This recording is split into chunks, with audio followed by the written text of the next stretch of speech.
that I'll briefly talk about artificial intelligence at the beginning, then slowly I'll start with cardiovascular signal processing from the very basic.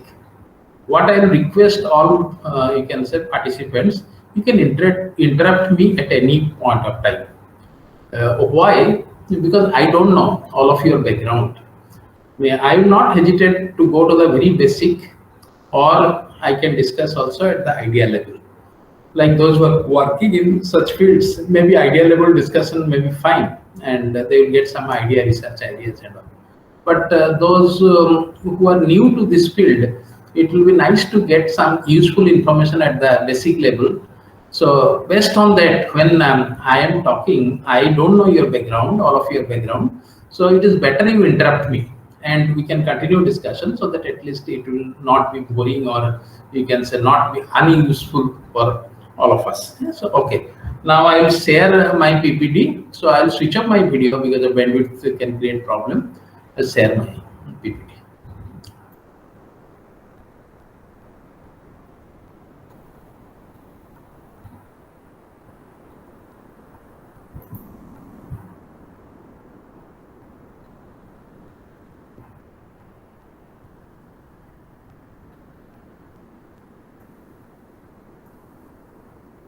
So you are able to see my PPT now? Not yet, sir. Not yet. Okay, just 1 minute.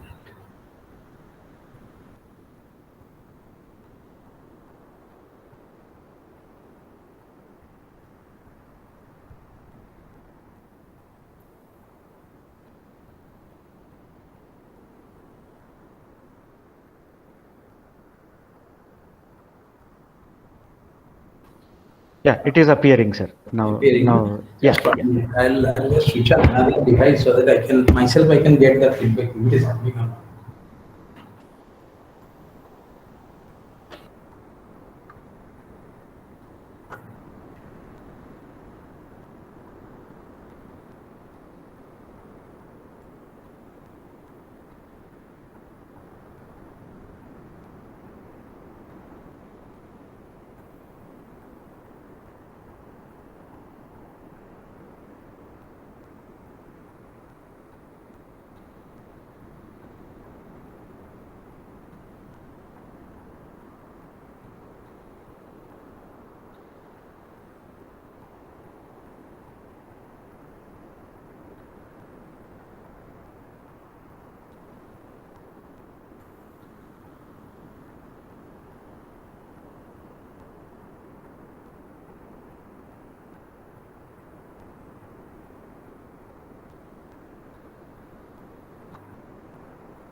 Just 1 minute. I'm sorry, just I'm adjusting only.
Okay, so artificial intelligence for cardiac signals. So to start with, there's some formalities. A photograph of our campus. I call it Kailash Manasarovar, the main lake. Those who have visited IIT Guwahati, they might have seen it. Behind that hill, it looks like a typical Kailash scene. and this lake like Manasarovar. Anyway, so this is a beautiful campus, and this is our academic complex, and behind that the mighty Brahmaputra is there, and also the Kamakhya hill you can see. Then our research activities in our lab, we call it electromedical and speech technology lab. We are working on ECG signal, ECG phonocardiogram signal, SCG seismocardiogram signal.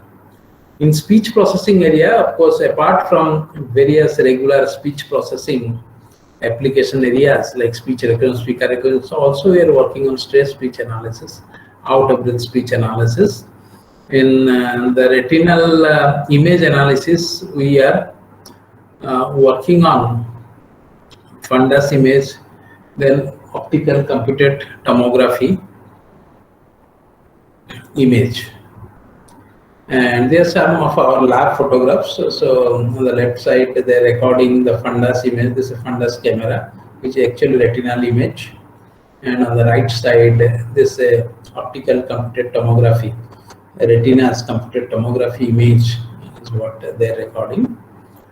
And same thing on the left side, fundus image. Right side, nowadays we have all physiological recording systems. We are using our wireless systems. So this is a wireless system shown. The students are recording, and this again the same wireless system. This is a multi-channel physiological signal recording system. Wirelessly we can record it. Also, wired signal we can record it. This is just a video to show you how we are recording these ECG signals, both wireless things and wired things. So, participant is a student, and with the recording is the student. So they are wirelessly basically recording. This is very nice signal we are getting. Because nowadays things are going towards wireless, and this is basically nowadays the standard recording techniques at different inclination angles. How the heart ECG varies. This is another type of recording is going on all over the world. That's what they are doing it. So various positions, and while doing exercise you can see wirelessly we are recording it. Wireless sensors are there in the body, and this is what the way we are recording. And our part of our lab, we have in fact one wireless recording system lab. This is what is where the student is sitting with all connected sensors, and also we have a wired system also. Okay. So before going into the main topic, I'd like to introduce to you, these are purely our ideas, how we look at how electrical engineering or signal processing and today's diagnosis system or therapeutic system, where we stand. And from that point of view, I have divided the body into sort of like 5 parts. Like we have a gross body. What is the body we see from outside? I call it a gross body. This gross body you can think of mainly built because of our food, that type of food we take after we are born. Then it is the food that actually creates this body. So that is a gross body. Inside this gross body, there are a lot of biochemical processes are going on continuously. Digestion, gas exchange at the lungs, there is a fluid filtration at the kidney. So like that, all organs are involved in various biochemical processes, and that I am depicting as biochemical body. So inside the gross body, as if there is a biochemical body is there, where all biochemical processes are taking place. Now these organs are controlled by, we can think of an electrical body. Mainly we have the nerve centers at the brain, and the central nervous system consists of brain and the spinal cord, where the nerves, when we get the sensory input through the sensors, then set of nerves called efferent nerves, they carry the information to the brain or the spinal cord, or I can say central nervous system, and then the motor action impulses or the signals getting generated from this central nervous system reaches the motor region, and that is how the different functions are controlled. All functions are controlled. So this is what is the function of the electrical body. So you can think of it as more deeper compared to the biochemical body. Then, of course, the electrical body, and then the cognition body you can think of. Like when I am speaking, like all my speech production system is controlled by a set of muscles. I have my tongue, and tongue is the main articulator. So it depending on the placement of the tongue, the shape of the vocal tract is happening, and based on the shape, a sound is coming out because the air source lungs is there, and air is coming from the lungs. Now the system like vocal cords, tongue, and lip movement and other movements are all taking place because of contraction of a set of muscles. Now this contraction of the set of muscles is happening because of the electrical impulses. It's getting generated from the speech production site in my brain, is reaching those muscle regions and exciting those muscle regions. We have a typical property of biological muscle. If it gets an electrical impulse, it contracts. And that's how the contraction taking place. That's why various movements are taking place. Right. So the cause of, you can think of the cause of the muscular activities for my speech production is the electrical system or the electrical impulses which are being generated from the speech production site in the brain. Now, but before that, there is a system that we can think of a cognition system. Now, who decides and how it is decided what I am speaking, going to speak, and which electrical signals are to be generated? Now, that is the cognition level, we say. Cognition field, research in the field of cognition is a, you can say, specifically serious research, if I say. So again, not a very new field, but serious research has started very recently. And we are expecting another maybe 30-40 years. We don't know when the breakthrough comes.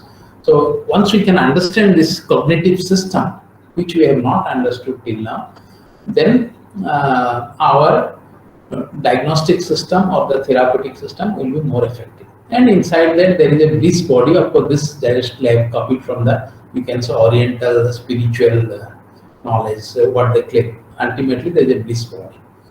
So we can think of, we have the gross body, inside that there is a biochemical body, then there is a electrical body, then there is a cognitive body or cognition process is there, and inside this bliss is there. So that's how we can visualize the whole human body.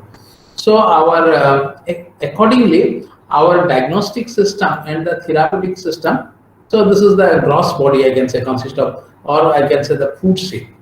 So various diagnoses that doctors do, which affect the gross body, like they inquire about your food habits, like if you are chain smoking, alcohol consumption, food poisoning, etc. These are all, and based on that, they advise you the change in the food, or that is what is the diagnosis process consists of inquiring about your food habits, and the therapeutic process, like they suggest you a balanced diet, healthy diet, consult a dietitian, etc. So this is the therapeutic process. So this is basically targeted towards the gross body. Then inside that, we know that there is a biochemical body that I am just, you can visualize a lot of biochemical processes going on in the body. And this work on the biochemical body, just roughly the modern biochemical body, if I'll put it, modern whatever the diagnosis and the therapy has taken place, that we can think of before 200 to 300 years. So the diagnosis tests, like we can find out the diagnosis about a pathological thing by certain things like blood test, urine test, stool test, biopsy, etc., etc. So that is how when you do such diagnostic test, basically we are targeting or we are trying to extract information about the biochemical body. And whole modern day medicine is based on, or therapy is based on this targeting this biochemical body. We use various medicines, and just I have noted antibiotics, chemotherapy, etc. But all medicine, when you go to a medical shop, we call it also a chemist shop. We just purchase a set of chemicals, which we call them as medicines, and those are designed to target the biochemical process in the body. So these things are going on for last 200, 300 years. So that's how the things are going on. Okay, one can argue that Ayurveda and all may be much older, but the modern, you can say, medicine system, if I take. So this is how the biochemical body diagnostic approach and therapeutic approach taking place. Now, very recently, I can't call it very recently, but some of the things now people have started thinking about the electrical body. You know, electrical body, we have electrical signals throughout the body. Like heart is the autonomous organ, it gets pumped, it has its own electrical source. So the diagnosis slowly getting replaced with things like electrodiagnostic systems. And sort of like people are using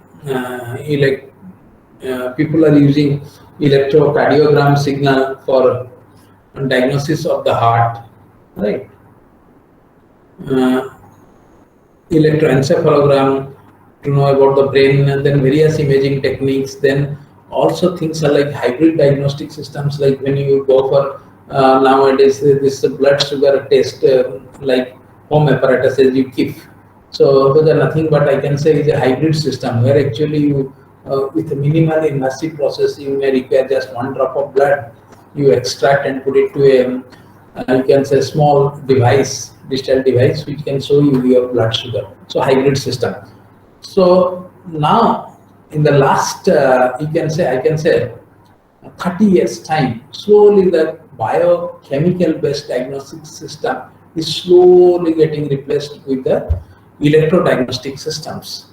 And also in the therapy also there are a lot of changes taking place, like pacemaker of course, which was there in the market for last 60 years I can guess, which actually takes care of if there is a problem at the sinoatrial node or rhythmic generation of electrical impulses in the heart. If that is getting affected, then we put an external circuit in the heart, which we call it as pacemaker.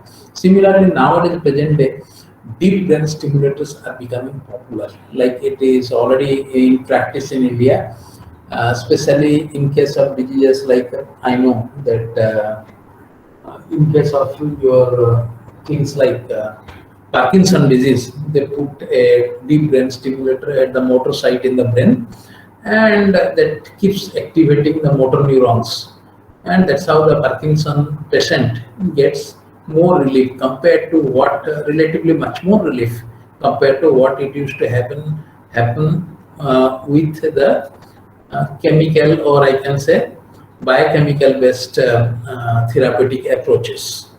So now you can see how the scene is going on. So the food seed, that's a very external seed. You don't have much control, but still it is, I can't say not effective. Then the biochemical process based diagnostic system and the therapeutic system, which is there for last 300 years and almost has come to a saturation level. Now present day, the systems are based on electrodiagnostic systems or electrotherapy systems. Slowly it is coming into market for different type of diseases. As you can see, whole as you enter into a hospital is full of all electrical equipments, diagnostic equipments, as well as therapeutic equipments. So what is next? Next, what people have started working on the cognitive body.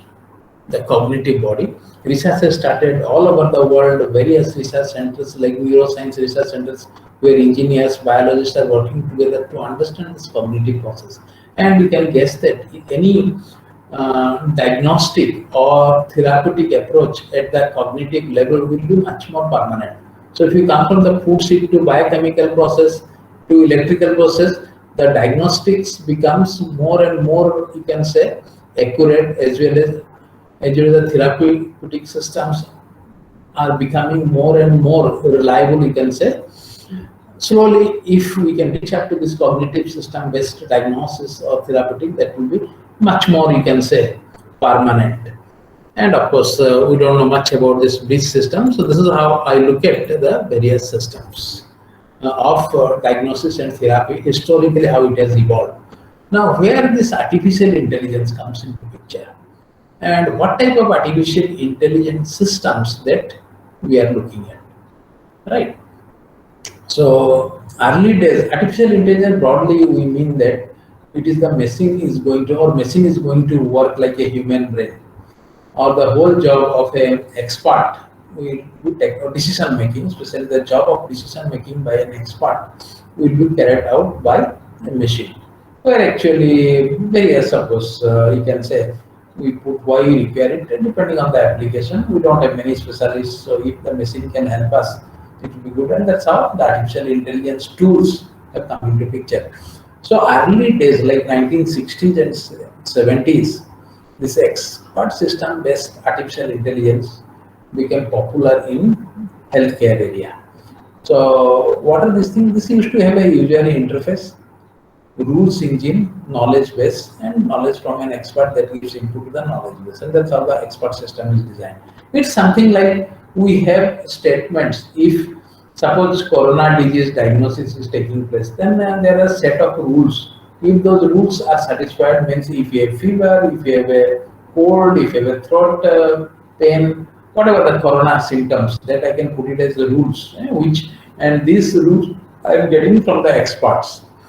From the knowledge of an expert, putting them as rules. Then when I am giving the sample input or the test input, based on, so you can compare with the expert system rules and can give us the diagnosis. So this was the very early day AI system of 60s and 70s.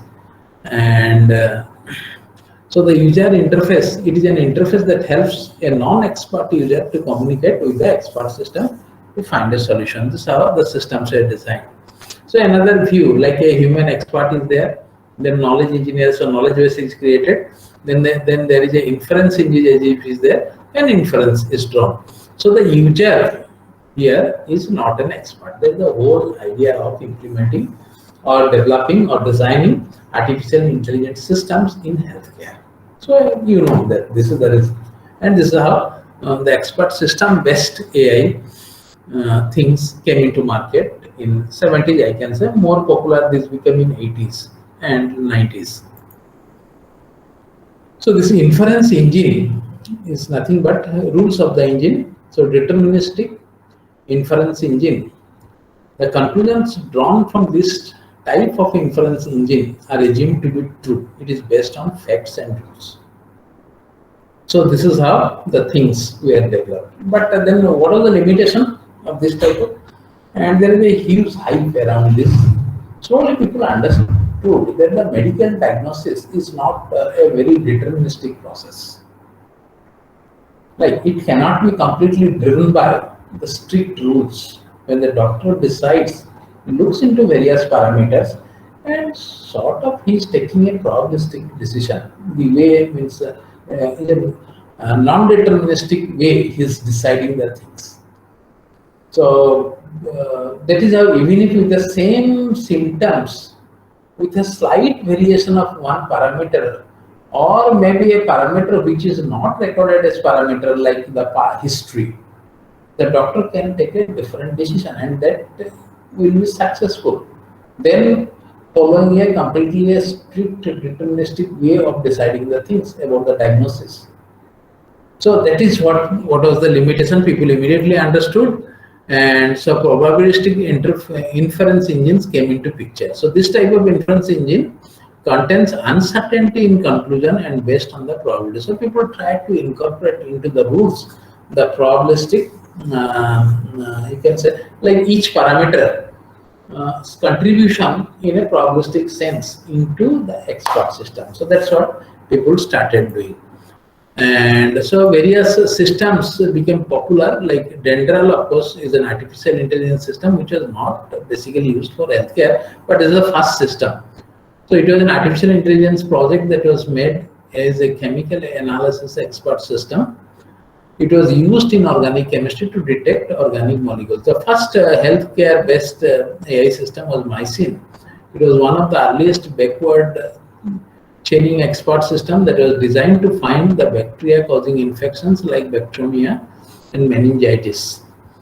It is also used for recommendation of antibiotics and diagnosis of blood clotting diseases.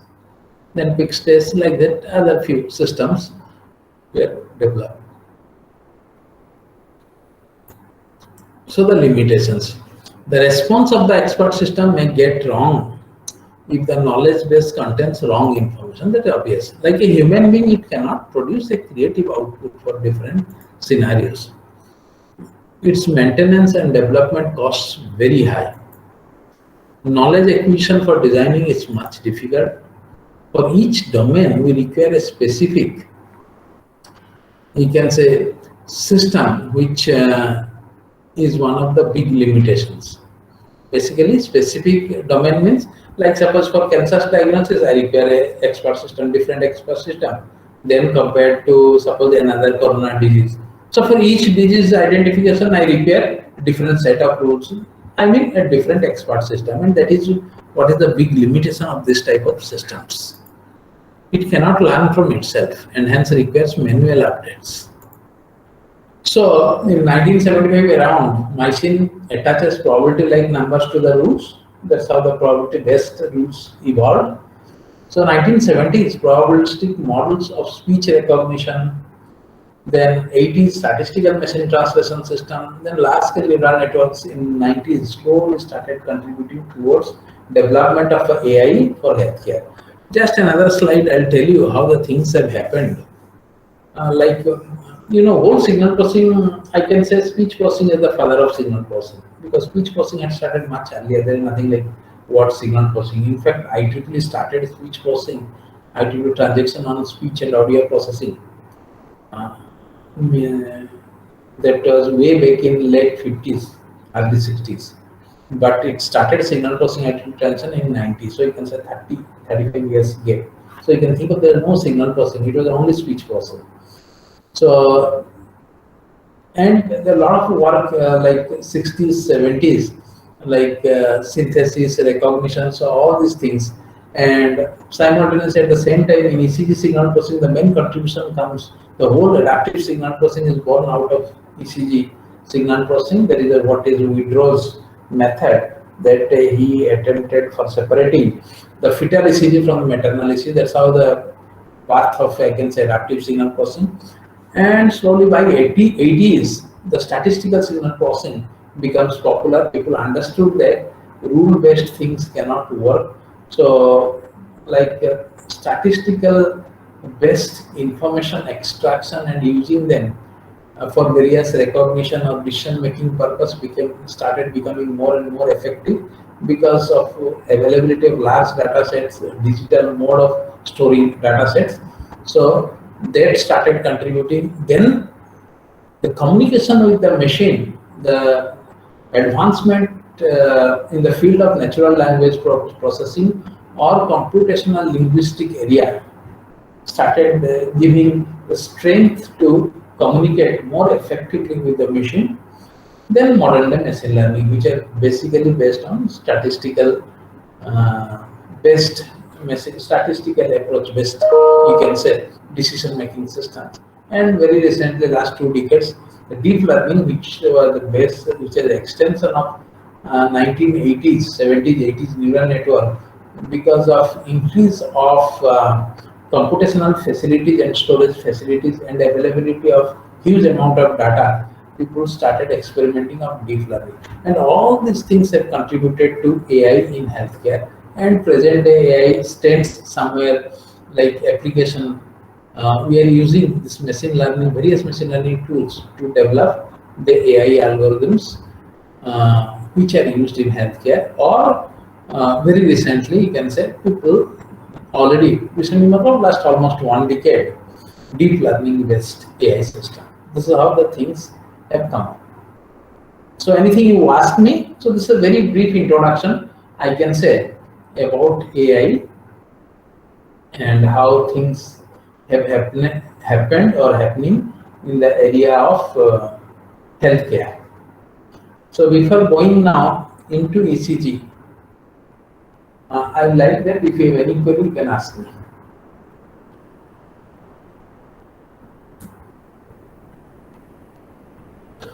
Yes?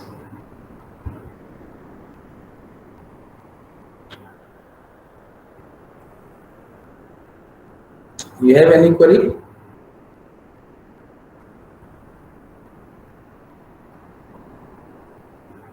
Whatever I talked was really useful or not, that I will get if you ask me if you have any query or not.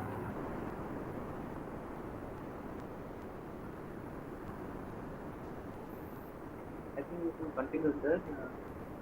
Yes? You can continue, sir. Okay. Just 1 minute.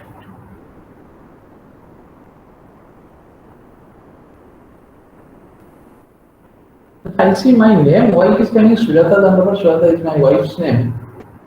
You have put it Padin or I don't know, because this is directly from. No, sir, you logged in with this one. No. I have given my email ID. I'll check later on. Check later on. Should be somewhere near the part. How come it is saved like this? I don't know. All right. Okay. So this is what the brief background on AI. Then coming to why this machine learning, and these are all standard things. Machine learning is said to be a subset of artificial intelligence that is mainly concerned with the development of algorithms which allow a computer to learn from data and past experience on their own. A machine learning system learns from historical data, builds the prediction models whenever it receives new data, predicts the output for it. The accuracy of predicted output depends upon the amount of data, as the huge amount of data helps to build better model. So basically, when I teach this probability, random process, this type of things, I say the statistics, actually how it has helped the progress in these areas. Because many things we don't know precisely the reason, like this prediction of weather. Now, everything has a scientific reason, but the number of parameters involved in all these natural phenomena are many, is one thing. Second thing, we as human beings, we don't know what are the parameters, how precisely things, like suppose a disease or today's weather at Guwahati. So what are the parameters? So many times we don't know. So to cover our ignorance, because as engineers will have to work, we'll have to produce results. So to cover this ignorance, we take help of statistics. So statistics has helped us. Basically, I put it to cover our ignorance. How it covers our ignorance? Because suppose we know already we have data. Data means last 50 years, whether on, I can say 22nd September at Guwahati. So we look at the last 50 years data or 100 years data, and then we take sort of like an average. So whatever the average, so we predict that as the weather at Guwahati on 22nd September. To a large extent, it's just average in the very general sense I am saying. I am not saying only mean, various averages, statistical averages are there. So that to a large extent, the prediction is close to what is the reality. Right? So we don't know the precise causes, but we can predict based on this statistical. For that, of course, I require a huge amount of data and a machine to process them and store them. That is what was the limitation till 90s. Now, because of the speed of the recent day machines, so there is no problem. We can always handle it. And that is where the statistic or statistical based machine learning tools have become popular. One way is to cover our ignorance. Second way, now that you can say the machines are available with us to handle it. And that is why the statistical based machine learning tools have become popular on recent times. So similarly, healthcare sector is being transformed by the ability to record massive amounts of information about individual patients. The enormous volume of data is impossible for human beings to analyze, right? And so busy clinical environments such as acute emergency settings, quantitative analysis may not be practical because of additional time required for manual tracing. There are very general reasons that I have just picked up. Visual estimation remains the mainstay in many areas of clinical practice, which requires considerable expertise in cardiology. Application of machine learning to either highlight need for quantification or provide fully automated measures rapidly to the clinician could therefore overcome this issue. So there are some very general points I picked up, but as I told you, my view, it is to cover our ignorance. Second thing is that we have the machines already available to handle huge amount of data. Other is one can argue that this is not a purely scientific way of looking at the things. That is true. So as long as we have huge data and we have machine to handle those data, we look forward to this type of machine learning tools or AI systems. And to a large extent, we have seen that they are useful and we are successful. So data is critical. Okay. So now look at what is a typical automated diagnostic system. So as we can see, there are actually 3 blocks. Or this is true for any signal, just not biomedical signals. So there is a pre-processing block where actually we do sort of like noise cancellation, noise filtration, mean normalization, these type of things we do in the pre-processing stage. Then there is a feature extraction block. Now, this is a very important block. Like we extract features of our interest. I'll show you another slide there and discuss emphasis this thing. Then we have the machine learning tools. Finally, the statistical based machine learning tools and the diagnostic process. Now, pre-processing is a very general thing. I don't think you require any discussion on this. But feature extraction block, we have to understand the significance of feature extraction block, right? And just 1 minute. So now I can think of this pre-processing block I have dropped. So we can think of the 2 main blocks are feature extraction block and the machine learning block. You have some idea about machine learning block. The main thing what we learn is about the feature extraction block, and that is where a specialist domain, I can say, like those who are working in the ECG signal, like they have, like as an engineer, they have worked for their PhD in this area, and they have worked like for 4 to 5 years to learn how to handle ECG signal. Similarly, those who are working in speech processing, then they have spent 4 to 5 years to get a PhD degree, means learning about the speech signal, or I can say the domain knowledge. Now that domain knowledge helps them to understand and extract, you can say, features related to the interest, and that is where the importance. So look at from the industry point of view. So this there are many costs for the manpower they actually spend on this feature extraction block, because they have to employ specialists. A non-specialist cannot handle this feature extraction block. So specialists are required. And because if they want to go for a new product and all, who has understood the speech area, or in the healthcare, suppose on ECG, then who has understood the ECG, that person is required. So a lot of money industry spends.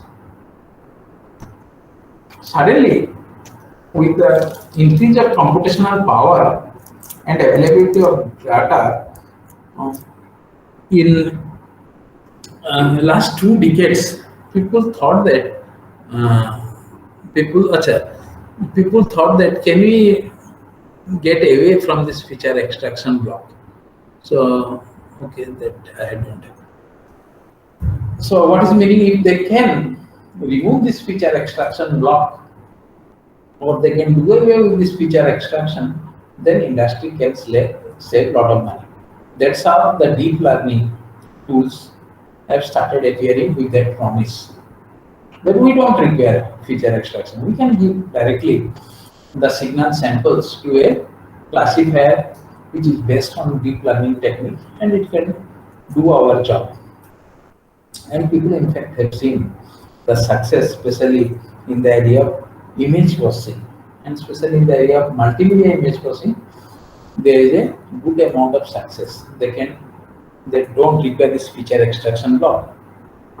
But in many cases, again people have started finding that we cannot do away with this feature extraction block.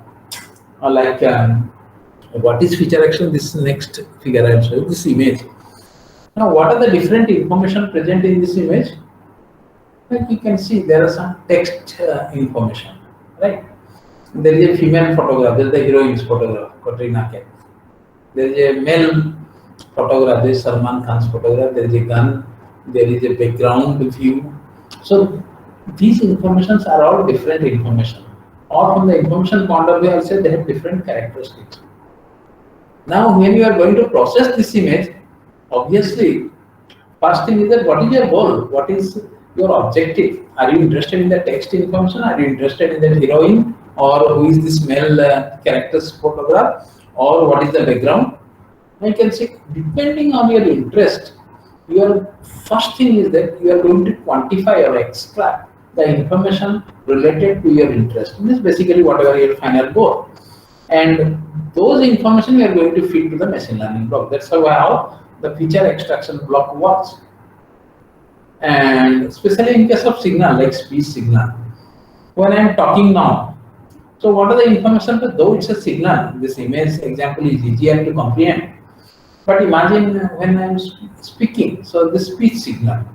So the speech signal, what are the different information? There are many information are present, like the intelligence information. What I am speaking, you are getting it. You know the language, so you are getting it. Now, those of you like Deepak and other people, those who know me, as soon as they hear my voice, they can understand it's Prashadhan. So there is a speaker information. Means it is just present in the same signal. Intelligence information, speaker information, what emotion with which I am talking, whether I am shouting or talking in a neutral voice or in a request voice. So the emotion information is there, gender information is there, age related information is there, pathological or the health related information is there, whether I am well or not. That also people who know me, they can, after hearing me, even through a degraded channel like mobile channel, if you hear, you can guess whether the person has some problem or not. Right. So now imagine it's just one signal and the number of information present. So now you can think of the significance of that specialist. That specialist knows how to handle this different. So if you give directly the samples as input to a classifier, the classifier will go into more confusion because of presence of so many information.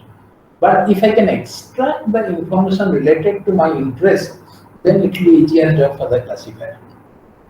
That is where the importance of this feature extraction block, and that is where the price the industry, you can say, or the cost the industry incurs, and they thought that how to get away from that. That was the new challenge for the present day AI. That's why this deep learning based AI systems have become popular.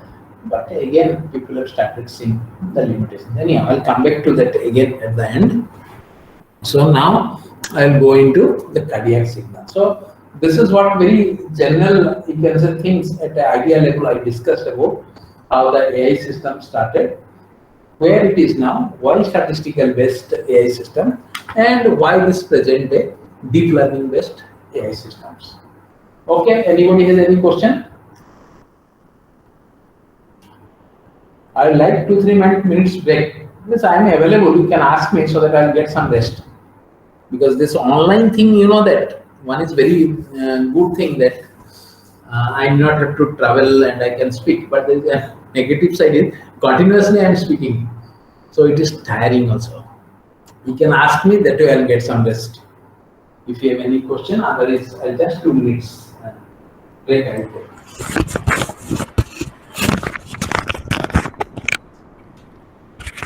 Hello, good morning, sir. Yes.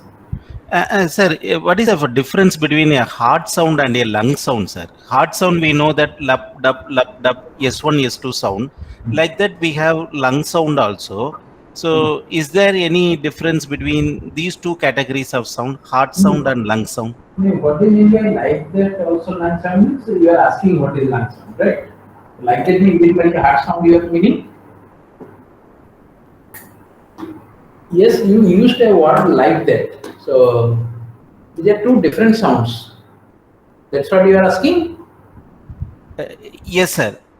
Okay, the lung sound means when you have seen lung sound, somebody is hearing, and how they hear it, like doctor, how they hear it. Basically, I am trying to find out what do you mean by lung sound. Then I can tell you what is lung sound. So, how doctors hear lung sound? Have you seen any time? Doctors trying to hear lung sound. Yes, anybody can say. By using stethoscope. Yes, and what type of pathological condition in which they use the stethoscope to hear the lung sound? Like all of us. Internal fiber communication. Yes, yes. Yes, please. Interreflection fiber communication. Interreflection fiber communication. No, I'm not getting it. Like under what condition when you have visited a doctor, like when he or she used stethoscope to hear your lung sound, in what type of pathological condition? Like from our childhood, whenever we have gone to doctor, sometimes doctor use their stethoscope to hear something from our lungs. Now, what type of pathological condition they are trying to hear? Just guess it. Breathing and breathe out sounds. Good. Breathing and without sounds. Now that normally they try to hear when typically you have a cold condition, right? Now you may be remembering. Am I right? When typically you have cold, they normally use stethoscope to hear. They will ask you take deep breathing. Then they will try to hear your lung sound. Yes or no? Yes, sir. Yes. Because I want to slow down myself. That's why I am waiting for your response. Yes, sir. Explain. So what exactly they're trying to hear? If you have a blockage in your air pathways, right, to the lungs, inside the lungs, then there will be like a crackles they will hear, right? High frequency sounds they will hear crackles. You also might have observed it sometimes. Something you can hear. If you put a stethoscope, a person having cold, you can hear it. Now that indicate those crackle sounds, or that we call them as vesicular sound signal. Now the doctors can judge where is the congestion in the lungs. So the congestion, so that's why they move the stethoscope here and there. Then from the backside also they put the stethoscope.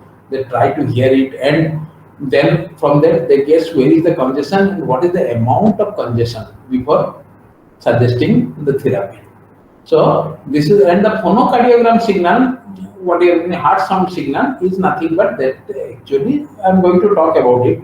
That is actually sound of the valves in the heart. So these are two things are different. One is the vesicular sound signal or the lung sound, as you are saying.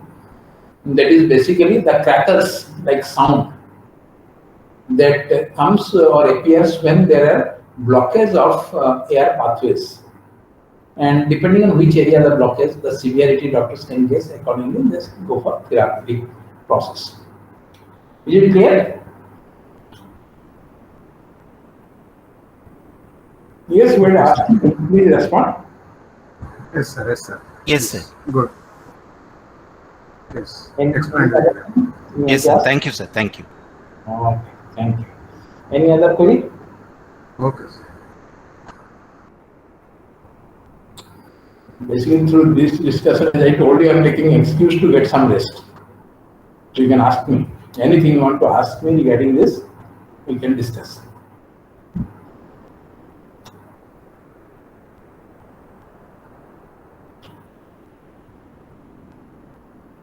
Any other query regarding this AI statistical based system that I was discussing?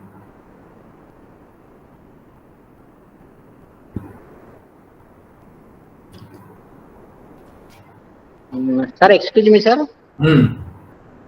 Please.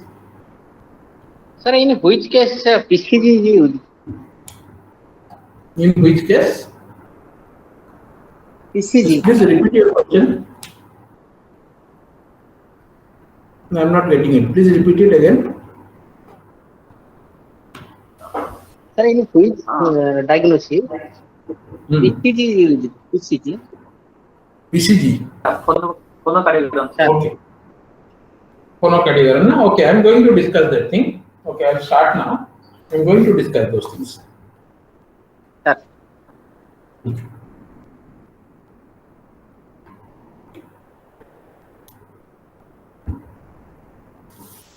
So basically, as cardiac signals, these two signals, electrocardiogram and phonocardiogram, they are popular.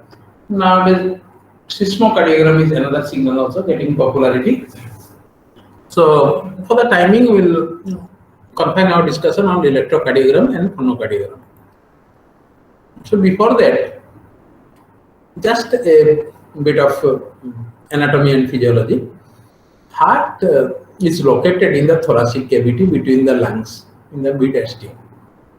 So these are the lungs, and between lungs, heart is located. 2/3 of the heart is located on the left side of the body. So for most of people, it's located on the left side. Maybe 1 in 10 million. Sometimes the heart is located on the right side for 1 person in maybe 10 million. The apex of the heart, or the cone-shaped end rests on the diaphragm. This is the diaphragm which separates the thoracic cavity with the abdominal cavity. So here it rests. Average weight of the heart is 300 grams. So there are 4 chambers. This you may be knowing. Upper right and left are called atria, singular it is atrium. Lower right and left are ventricles. Now there are 4 sets of valves. Between atria and ventricles, we call them as atrioventricular valve. There are 2 sets. On the left side, it is a bicuspid. On the right side is a tricuspid valve. Bicuspid or mitral valve also we say on the left side. Similarly, right heavy valve is characterized by 3 leaflets or cups. It's called tricuspid valve. Left heavy valve is bicuspid valve or mitral valve. Then there are another 2 sets semilunar valves. Like from the right ventricle, the blood goes to the pulmonary artery. Now, their pulmonary valves are there. Then for the left ventricle, blood goes out to the aorta or the main artery. Their aortic valve is there. So there are 4 sets of valves which actually control the blood flow. And they operate basically based on the pressure gradient. Like when the pressure in the atria increases, then the atrioventricular valves open, and when the pressure in the ventricle region increases, then they close. Atrioventricular valves close. That's how they operate. And typically they operate in a manner like they open slowly, but they close abruptly. And when they close, they generate a sound. So if you put a stethoscope or simple audio amplifier, you can hear them. You can hear them as loop, loop, loop, loop. I'll just also show you these signals. So this is an internal view of the valve. So you can see this is a bicuspid valve, this is a tricuspid valve, right? And this is the conduction system of the heart. Conduction means electrical conduction system, we mean. Heart is an autonomous organ, right? And it's electrical. This is true for any biological muscle. If it gets an electrical impulse, it contracts.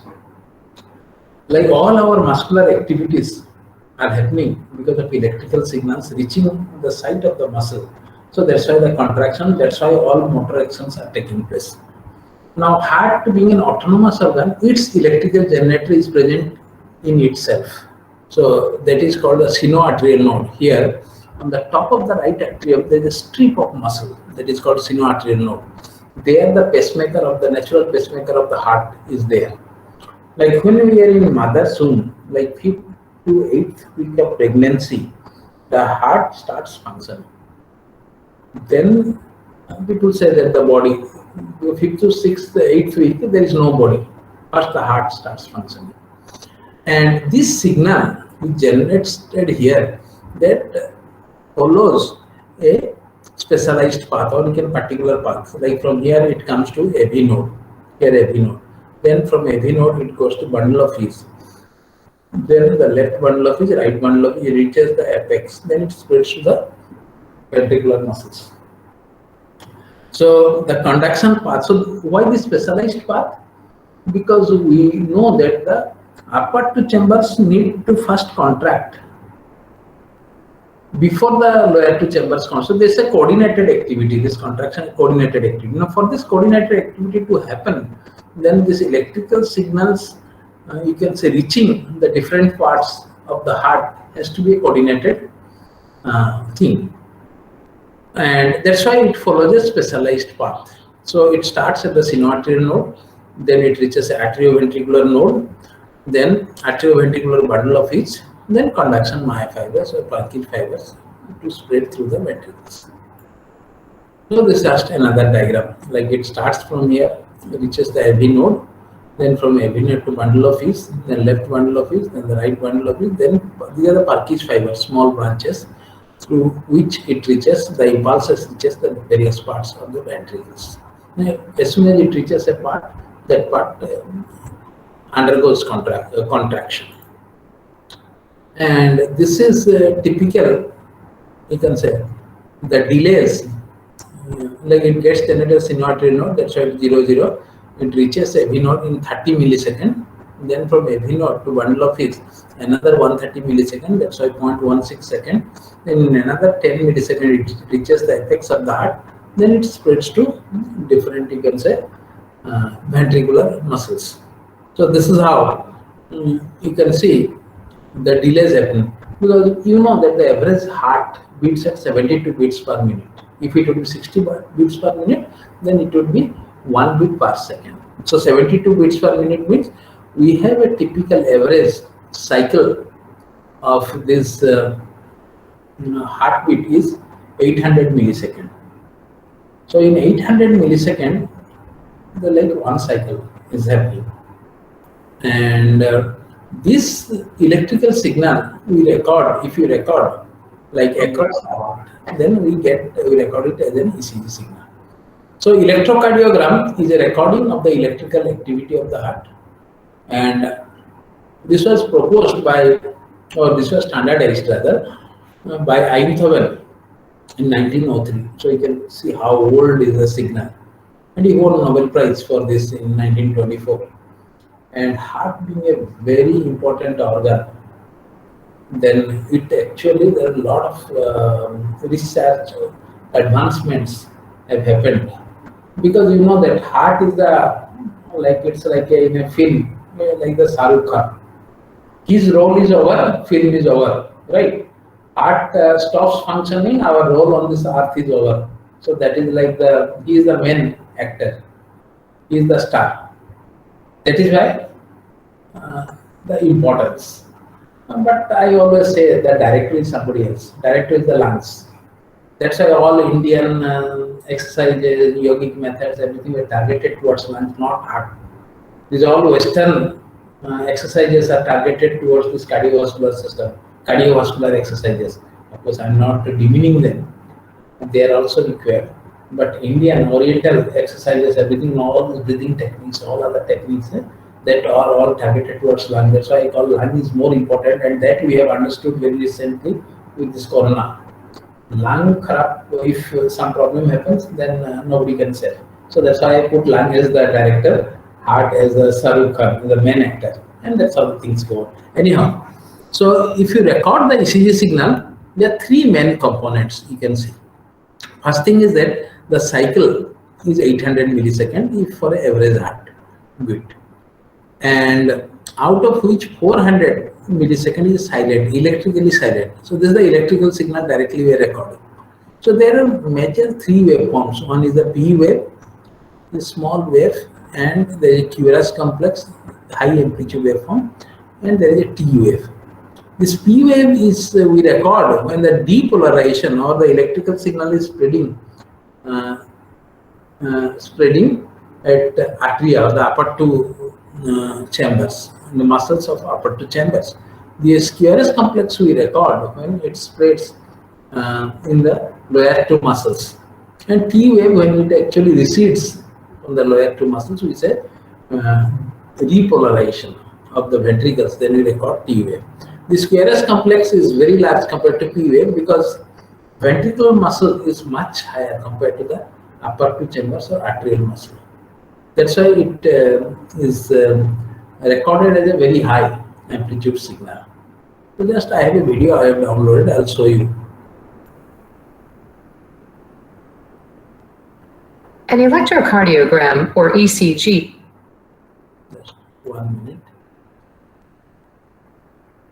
I'll enlarge the figure.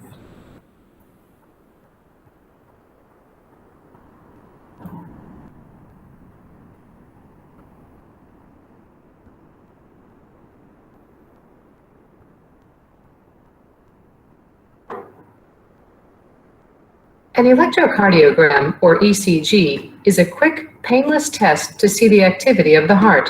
It is used to determine if your heart has abnormal rhythms, if it is getting enough blood, or if areas of your heart are abnormally thick. The ECG records the electrical activity of the heart. The pattern of electrical activity that can be seen on an ECG is called a sinus rhythm. A normal heartbeat produces regular, identifiable patterns that are called the P wave, the QRS complex, and the T wave. These segments show the electrical activity of specific parts of the heart. The SA node is known as the pacemaker of the heart and begins the normal heartbeat by producing an electrical signal. This signal spreads through the atria, or upper chambers of the heart, causing them to contract. Electrical activity in the atria is seen as the P wave. The signal then reaches the AV node, which produces an electrical signal which continues through the bundle of His, the bundle branches, and Purkinje fibers. This causes the ventricles, the lower chambers of the heart, to contract. Electrical activity in the ventricles is seen as QRS and the T wave. The heart refills with blood, and the cycle begins again with the SA node.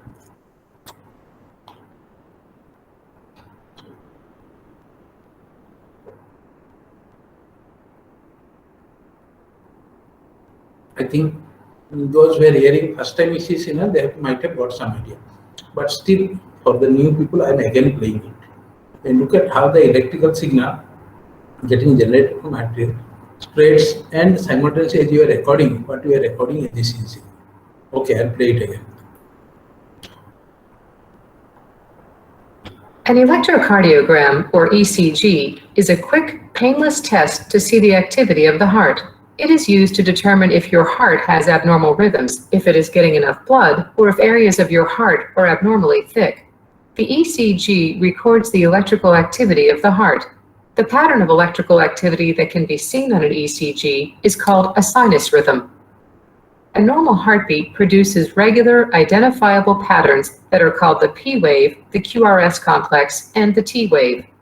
These segments show the electrical activity of specific parts of the heart. The SA node is known as the pacemaker of the heart and begins the normal heartbeat by producing an electrical signal. This signal spreads through the atria, or upper chambers of the heart, causing them to contract. Electrical activity in the atria is seen as the P wave. The signal then reaches the AV node, which produces an electrical signal which continues through the bundle of His, the bundle branches, and Purkinje fibers. This causes the ventricles, the lower chambers of the heart, to contract. Electrical activity in the ventricles is seen as QRS and the T wave. The heart refills with blood, and the cycle begins again with the SA node.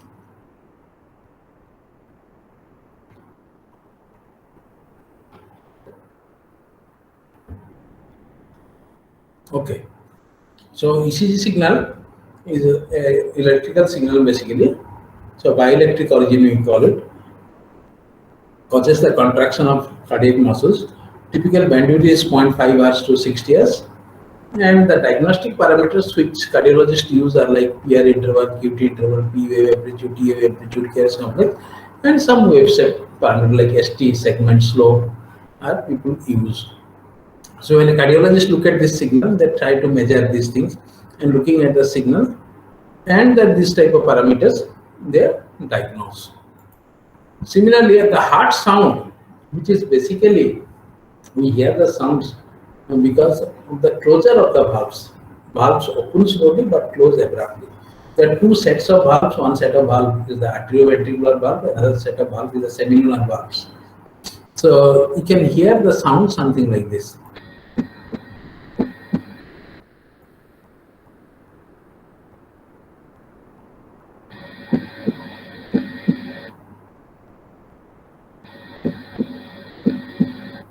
So you can see that it's like loop, loop, loop, loop. Now there are two distinct sounds in each cycle we are hearing because of one sound that corresponds to loop, the S1 sound, the closure of the LV valves. And you know that the seminal valves open and close after some time, that actually is appears as the S2 sound. So S1 is the onset of ventricular contraction, S2 the closure of semilunar valves. There are other sounds like S3, S4, other sounds we hear. Normally in case of children they are normal sounds, but in case of adults they may have some pathological signature. So now looking at the cardiac abnormalities, there can be three types of problems. One is the myocardial problem, that is basically any due to age related or any other pathological condition. If the heart muscles, we can say, start degenerating, then that is called the myocardial problem. Typical problem is the myocardial infarction that happens if your coronary artery, basically the artery which supplies blood to the heart muscles, if they get blocked, then those heart muscles will not get the nutrients, oxygen properly, and they start degenerating.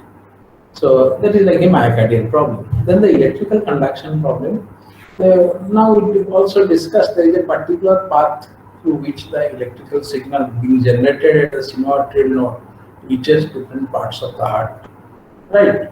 Now if this path is getting affected in a pathological condition or due to age, then we call it as an electrical conduction problem.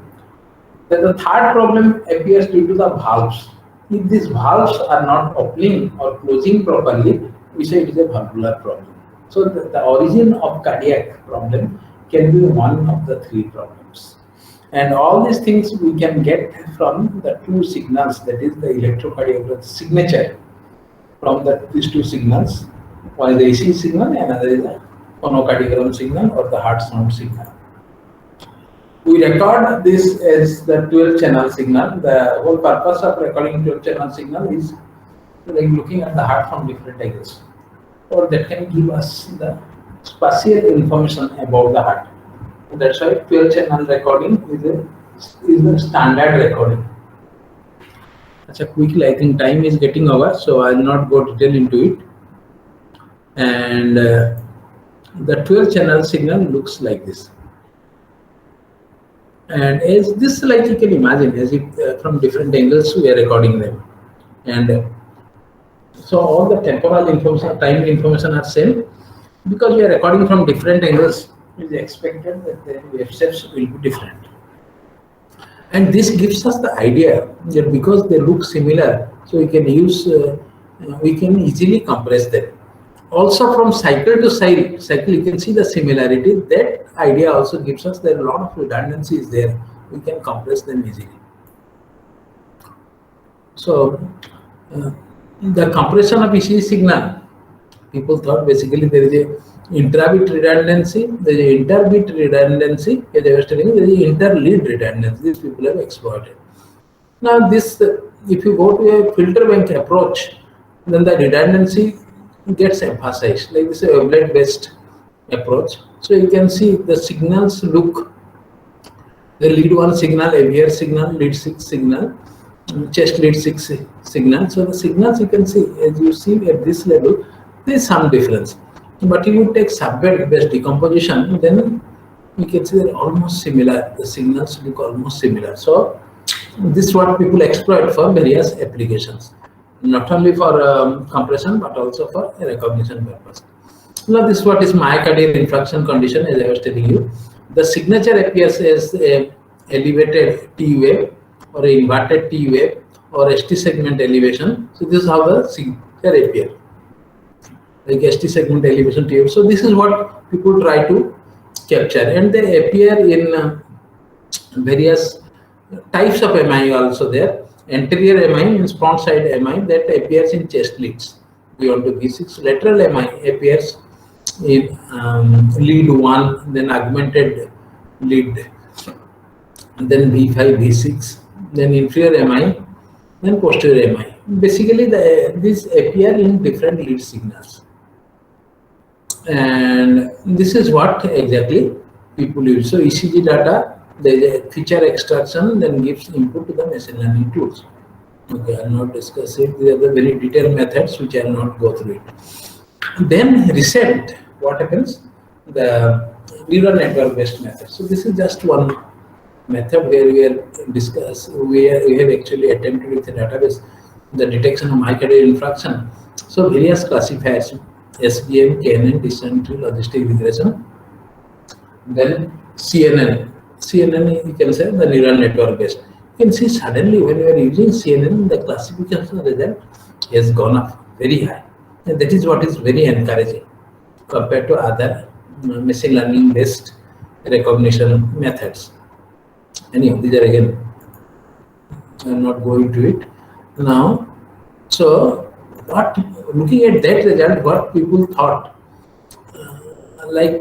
we have a feature extraction block, because this type of machine learning block when we are using like CNN, we are not extracting the features, or we will not have to extract the feature. So what people thought that we can do away with this feature extraction block. That is the whole idea.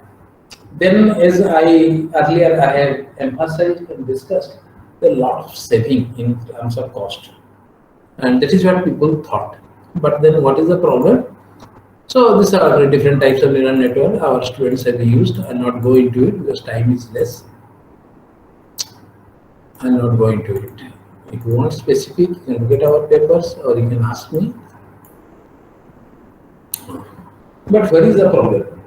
Problem is that when a doctor really diagnosed, basically the idea was to develop a AI system. But when the doctor diagnosed, they not only use ECG signal, they use various other information. Like here is an image, here is trying to hear some sounds, here ECG and medical history.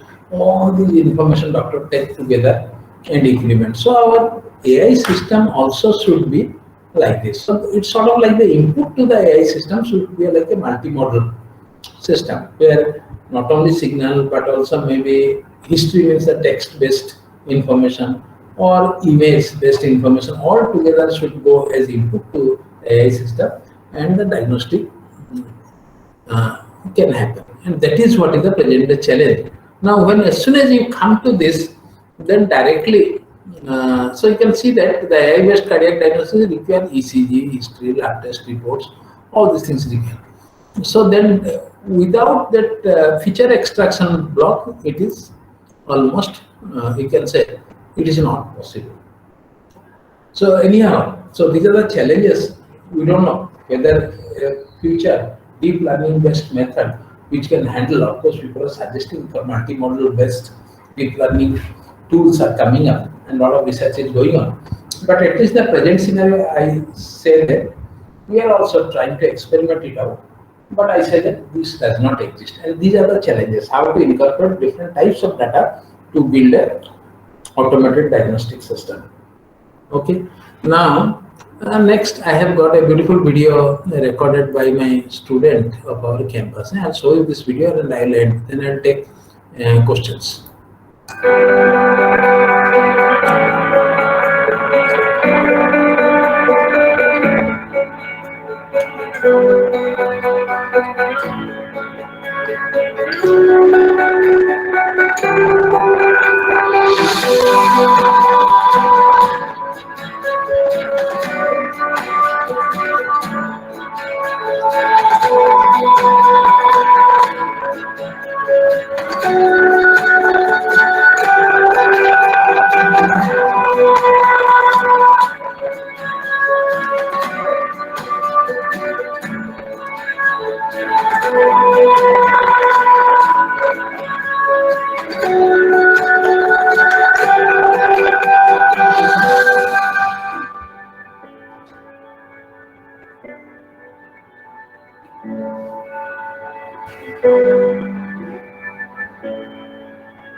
This is our guest house. Okay, thank you. So if you have any query, you can ask me.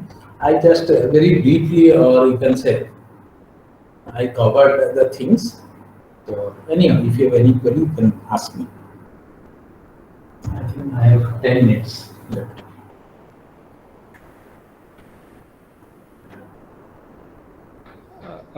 Thank you, sir. Thank you for that wonderful session that you gave us. Sir, my interest is there any correlation between the cardiovascular disease and to that of the speech signal? Are there any such studies that have happened? Sir? No, to my best knowledge, nothing has happened. To my best knowledge. Okay. Okay. Speech, of course, people are, that personas are in their group, and we are also working on pathological speech signal. Right. Pathological speech signal from eyes and all, they have recorded the speech signals. Yes, sir. Which there. So there is a pathological. Now at IIT Guwahati, one student, Padi may be knowing, I don't know if you know, Suman Dev. Yes, sir. Yes, sir. I know. Yeah. Suman Dev worked like, I think he joined in 13 or 12. So he worked on this cold speech and this out of breath speech. So basically we are trying to, in that case, we are trying to assess the lungs from the speech signal. Okay. It was Suman's, and he of course had a good publication, 3 ITP good publication. So Yes. We wanted to assess the lungs in terms of if there is a cold speech or the out of breath speech. That's what. And another student now continuing, that is Sivasis. The same problem is continuing. So that's how we are, but it's not directly related to heart, as you are saying. Basically, that speech source is lungs. Yes. So lung-related things are what we have started investigating. I can say the starting point on it. I can say because that it's in the subglottal system, and that is where the challenge. Yeah. Subglottal system means then your consonants or unvoiced sounds only. The voice sounds means the vocal cords needs to be closed. Correct. That is where is the challenge, and unvoiced signal analysis hardly there is any work. Yeah. Correct. But cardiovascular, I have not come across. Okay, sir. Okay. Thank you, sir. Thank you. Okay. Any other query? Yeah. Questions from audience. If you have any questions. You can look at in the chat box. I am not assessing if they are writing anything. Yes, sir. Sir, there are 2 questions in the question and answer session. Hello, am I audible, sir? Yes, continue. Yes, sir. Sir, first question from Srinivas. It's smartwatch 3-lead and 12-lead ECG gives similar waveform, but accuracy differs. So, what is the reason? So that's what he is asking. No, I am not getting the question. Please repeat it. Smartwatch 3-lead and 12-lead ECG give similar waveform, but accuracy differs. Now, what accuracy he means? Can you just ask him? So maybe his question is why so? Although they give similar waveform, why accuracy differs? Actually, I am not getting what accuracy he is meaning by this. Sir, my question is that, excuse me, sir. Yes. Means people use 12-lead only rather than 3-lead or mostly the smartwatch kind. So why that difference? The 12-lead is a standard thing. Because okay, means can I go with smartwatch also? It gives the same means. Wait. It's same information. Let me complete that first question. 12-lead is a standard thing. There is a cardiologist framework. And 12-lead means they are looking at the heart from the 3 dimensions. That's how you can visualize it, right? So less than 12-lead, no diagnosis is possible. That is what is standardized presented diagnosis, right? Now, from the point of view of smartwatch, when you are asking what exactly, I can repeat your question. Smartwatch is going to give us the ECG waveform, no, sir. Okay. So that waveform from the smartwatch and that waveform ECG from the 3-lead and the same with the 12-lead. Mostly people prefer the 12-lead one. Means you said, as you said, it is standardized one. So will I get the similar kind of information from the smartwatch also, ECG waveform? In a smartwatch, I have not seen, but normally these are for preliminary. Okay, It's sir. not get that complete fidelity in a regular machine. Because, the memory size and the recording, the way they are recording. I don't know exactly smartwatch how it records. So you may get a indicative thing. It cannot be a final diagnosis. You cannot have. At least the present day smartwatch, I can guess. I am not very sure. Okay, sir. Okay, sir. Thank you, sir. But can I add one more point, sir, here? Yes. But Yes, Srinivas. So in 12-lead ECG, what is happening? We are recording the data. I mean, doctors in clinical practice, they are recording the data in clear environment. So noise content in 12-lead is very less compared to smartwatch. So in smartwatch, okay, of course you can record ECG. You will get the waveform, but noise will be more because of different kind of motion or muscular movements. That's why actually accuracy is little bit poor than the 12-lead case, and that's the challenge Okay, in smartwatch, Okay, sir. smartwatch Thank you, or sir. wearable devices.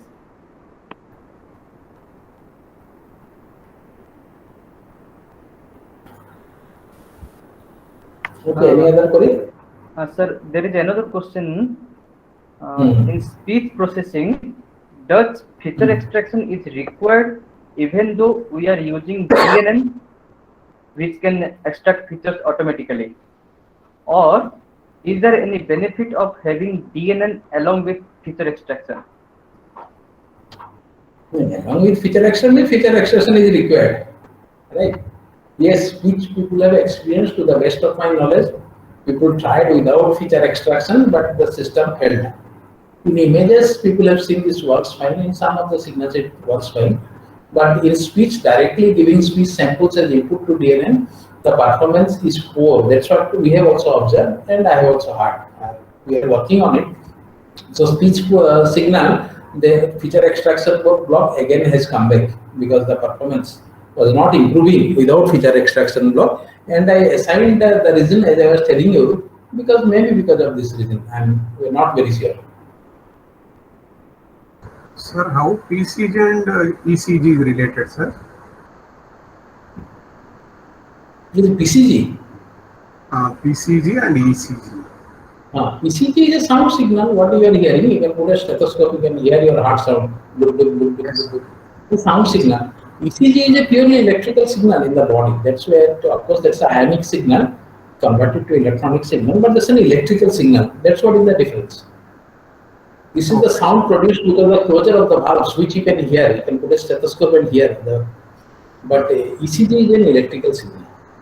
Okay, sir. Directly electrical signal we are picking up from the body. Thank you, sir. Thank you. Okay. Any other query?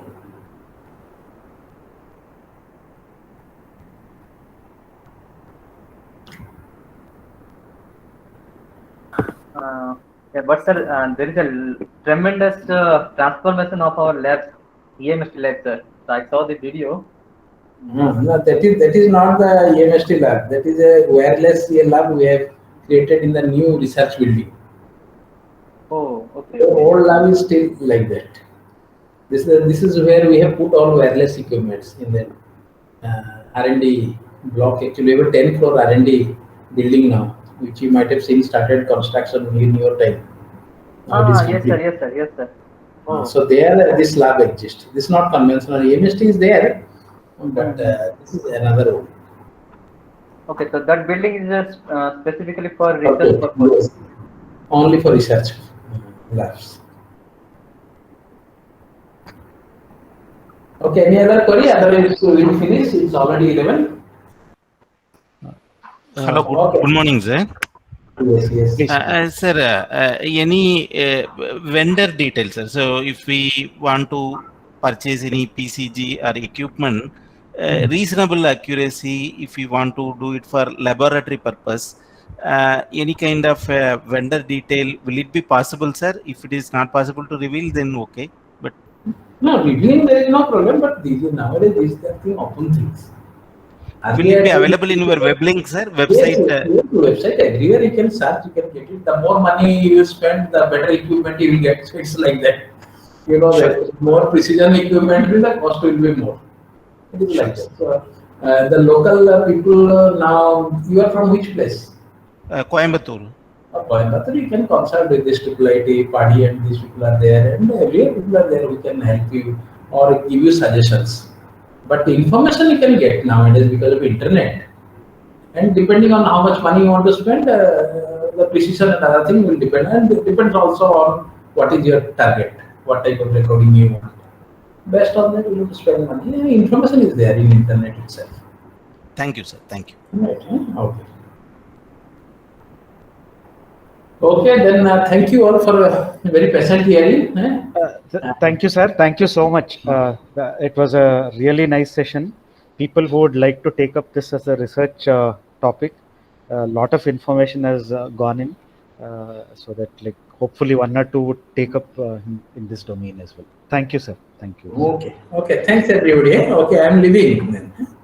Okay, Bye-bye. sir.